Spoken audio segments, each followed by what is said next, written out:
Kamusta mga ka-DJ? Tama ka, dito ka sa Azucena TV.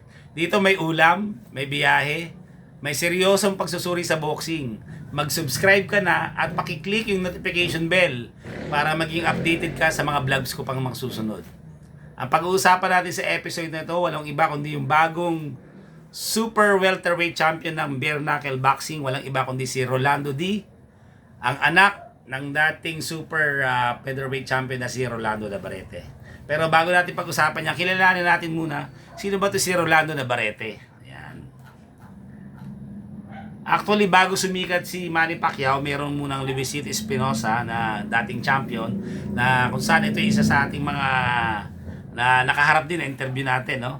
Pero bago kay Luisito Espinosa, si Rolando Navarrete. Si Rolando Navarrete, nung edad niyang 24 years old, siya ay nakuha niya yung kanyang WBC Junior Lightweight Champion in Reggio City, Italy on August 29, 1981. May katagalan na, no? Na kung saan ay na-knockout niya yung Ugandan Cornelius Bose Edwards o Basuke Edwards in the 5th round. Okay, pag-usapan natin ito si Rolando D, mga ka-DJ. Bigyan ko lang konting trivia. Si Rolando D ay pinanganak noong August 11, 1991 sa Parañaque, Philippines. Yan. Ang kanyang height ay 5'8". May katangkaran. Ang kanyang weight ay nasa 155 pounds. Ang kanyang division na nilalaro ay lightweight nung 2020 out of present, then featherweight 2011 to 2019, no? Bigyan natin ang kanyang bigyan ko kayo ng, kasi ito bago siya napunta sa bare knuckle boxing, naglaro rin siya sa mixed martial arts, no? Ang kanyang record sa mixed martial arts ay meron siyang 29 fights, meron siyang 15 wins, meron siyang 4 knockouts, 2 submission, 9 by decision and 13 losses. Medyo marami-rami. By knockout 6, by submission 2, by decision 5 at no contest. Ayan kanya yung background, no? Actually, siya ngayon yung tinanghal na bagong super welterweight champion sa bare knuckle boxing, no? Hindi to basta-basta. Pag sinabi natin bare knuckle, as in literal na walang gloves talaga, talagang kamao lang dito, may balot lang, kaya parang street fight talaga, nasuntuko sa kalsada, grabe. So, ang kanyang record sa bare knuckle boxing, BKB record ay meron siyang 4 wins, 1 talo, sa 4 na panalo niya, meron siyang all 4 wins by knockouts as of a recent fight. Panay knockout yung kanyang mga nakalaban. He recently became the BKB Super Welterweight World Champion. Yun ang ating kababayan nito. Yan. So matindi dito si Rolando D. So para magkaroon kayo ng idea, ito yung kanyang pakita ko sa inyo yung naging kanyang laban ito. Grabe kung saan talagang pumutok yung eardrums ng kalaban talaga sa tindi nung suntok na inabot. Ito, panoorin po natin mga ka-DJ.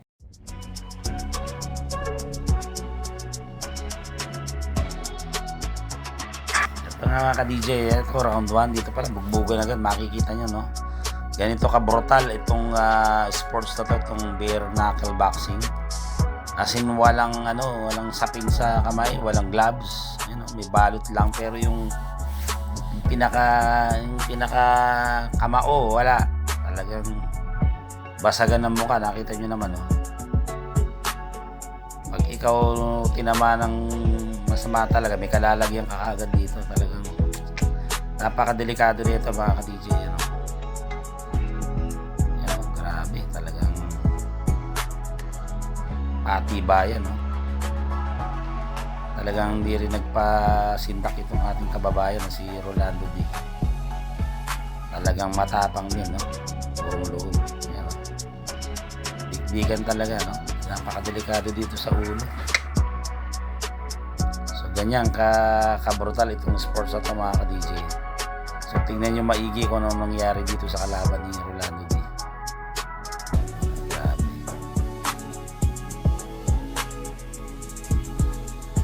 Talagang banatado. Panoorin na lang natin, tuloy lang natin mga ka-DJ.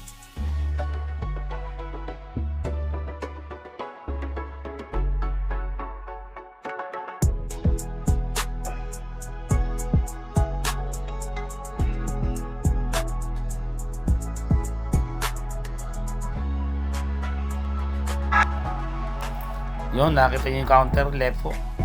Magaling tumiming ating kababayan. No? Nakita yung tagiliran ng kalaban na mamagana dito sa tagiliran.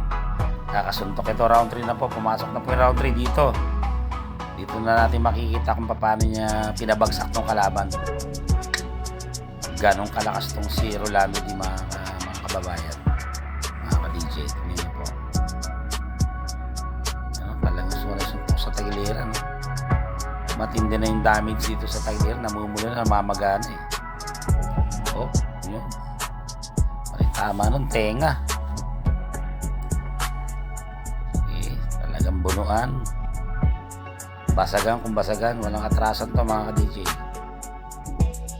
Kailangan ng referee ito alerto dahil sa isang iglap talagang may kalalagyan ng bawat sa delikado. Grabe to, napaka brutal yun, no? Laging counter, sa pulang kalaban. Kailangan talaga ng ibay ng katawan dito, talagang buong loob mo dito, yun, no? Tatamaan na yung mga kalaban dito. Abangan natin maya babagsak to eh. Tatamaan niya yan. Okay, kukurap mga ka-DJ. Oh. Ayan, yun. Nasa lubong ng kalaban mga ka-DJ. Yun. Hilo. Binilangan na ng referee.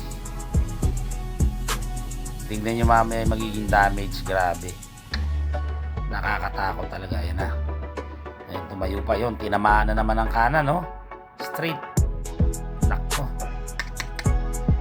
Grabe, oh. Sunod-sunod na. Ayun, bagsak na naman. Dugo na ang inabot ng kalaban. Duguan na. Dapat dito pa lang, inawat na ng referee, no? Nakita yung tenga, may mga tumutulong dugo. Kasi basag na pala yung eardrum dito, mga ka-DJ. Tinayagan pa ng referee. Naawa na nga si Rolando Di, parang ayaw niya na suntukin. Ayun, tinamaan na naman. Pero in fairness sa kalaban, talagang matapang din. Ayaw, hanggat kaya, no? Malaban pa yun. Naku, Diyos ko po. Referee yun. Tapos na yung round yan. Tinignan agad ng doktor kung anong naging damage. Grabe. At ito na po, yung nakita na basag na pala yung eardrum. Nakita niyo naman yung dugo. At yun na. Nagdesisyon na hindi na pwede laban. Dito na po natapos yung laban mga ka-DJ. Ganyang kabrutal po mga ka-DJ. Nakita nyo naman. So mga ka-DJ, grabe, no? Sa totoo lang po, medyo kung may nahina talaga loob mo, nakakaanong panoorin to, talagang basagan ng muka. Grabe, no? Nakita nyo naman kung talagang basag yung eardrum ng kalaban na tinigil na ng referee. So by the way, kaya naging champion to si Rolando Di. Nakakuha niya kay ayun nga, nakuha niya sa itong WBC World Super Welterweight Champion. Dito tinalo niya si Liam Reese sa pamamagitan ng unanimous decision sa kanilang laban, no? Actually, ang balita ko, nagretiro na itong nakalaban niya nito, dahil sa matinding naging pinsala. Ang sabi niya sa kanya ng kanyang wife nga, baka kailangan magretiro ka na rin. Sabi ni Rolando Di, it's part of the game, kasama yun talaga. Kaya tuloy-tuloy pa rin laban ng ating kababayan. So ayan po, abangan natin ang karera nitong si Rolando Di. Matindi, talagang may pagmamanahan. Nako, kung mapapanood yung mga laban natin ng kanyang tatay na si Rolando Navarrete, matindi. Kakaliwete rin yan, Wala pa si Pacquiao, wala pa si Espinosa. Ito muna sikat na sikat ng mga 80s to. Grabe, nung maliit pa ako napapanood. Kaya abangan natin yung karir. So congratulations sa iyo, Rolando D. Sana'y magpatuloy pa yung maging magandang karir mo.